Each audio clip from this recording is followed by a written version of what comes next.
Bonjour à tous. Dans cette vidéo, on s'intéresse à l'approximation décimale d'un nombre réel. Les nombres décimaux permettent d'approcher n'importe quel nombre réel et de représenter les nombres flottants sous forme décimale en codage informatique. Commençons d'abord par définir les nombres décimaux. On dit qu'un nombre x appartient à R est décimal s'il existe un entier naturel n tel que 10 à la puissance n multiplié par x appartient à z.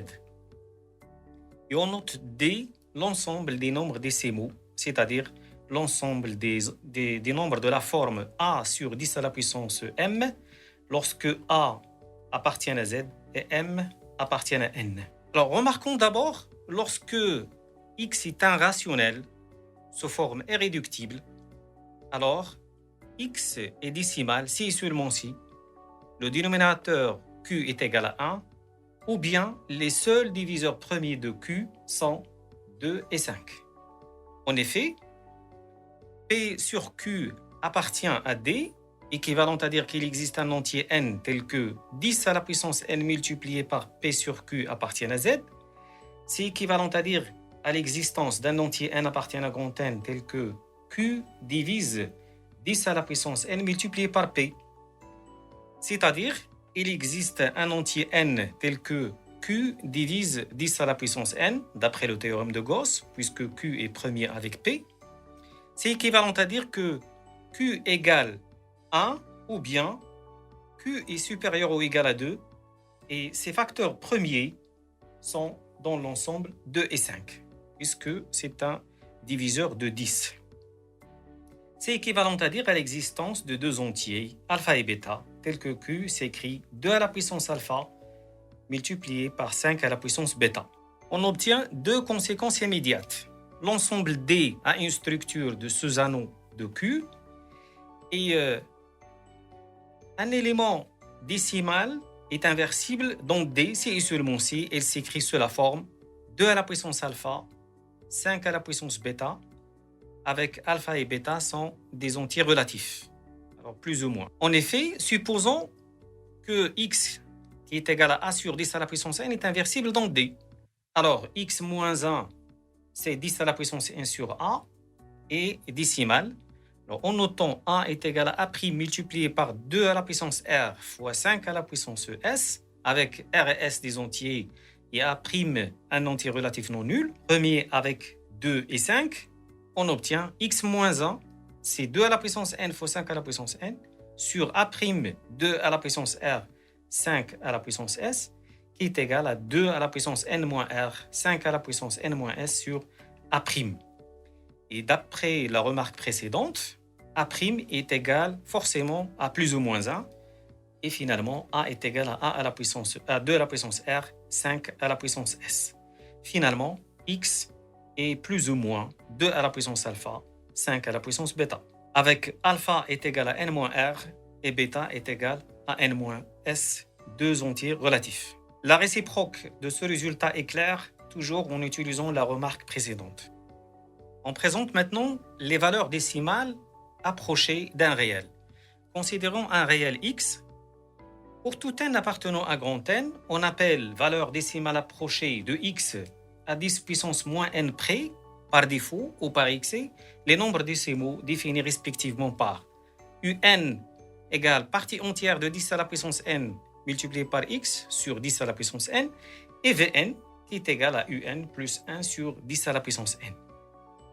Remarquons que pour chaque x appartenant à R, x est compris toujours entre un et vn, où un c'est la partie entière de 10 à la puissance n multiplié par x sur 10 à la puissance n, et vn est égal à un plus 1 sur 10 à la puissance n.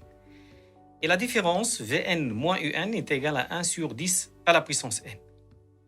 X est décimal si et seulement si la suite un est stationnaire.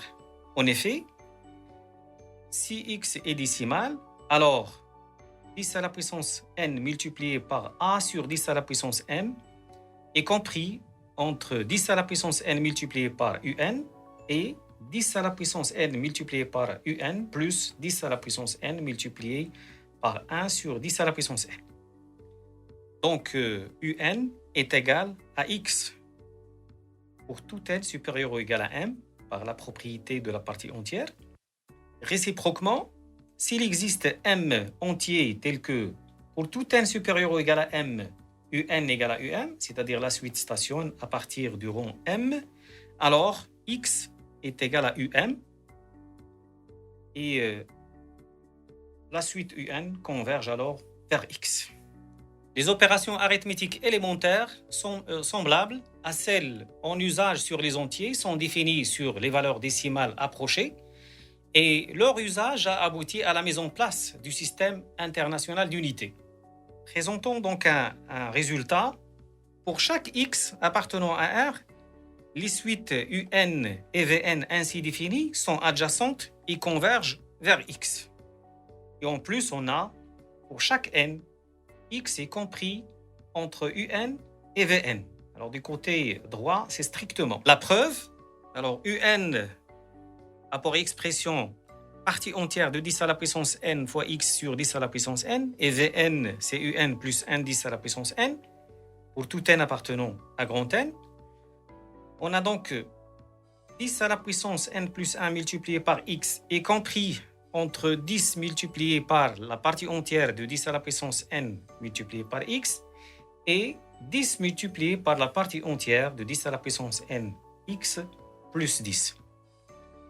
Donc, la partie entière de 10 à la puissance n plus 1 multiplié par x est compris entre 10 multiplié par la partie entière de 10 à la puissance nx et 10 à la puissance 10 multiplié par la partie entière de 10 à la puissance n multiplié par x plus 9.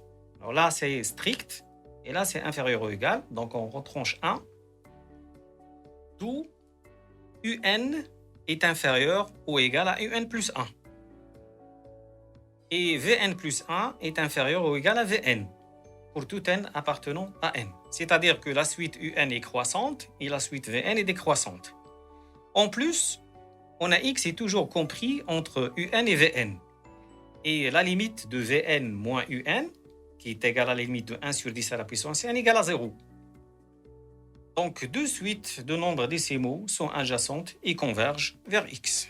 Alors, une conséquence immédiate de ce théorème, c'est que l'ensemble des décimaux est dense dans l'ensemble R.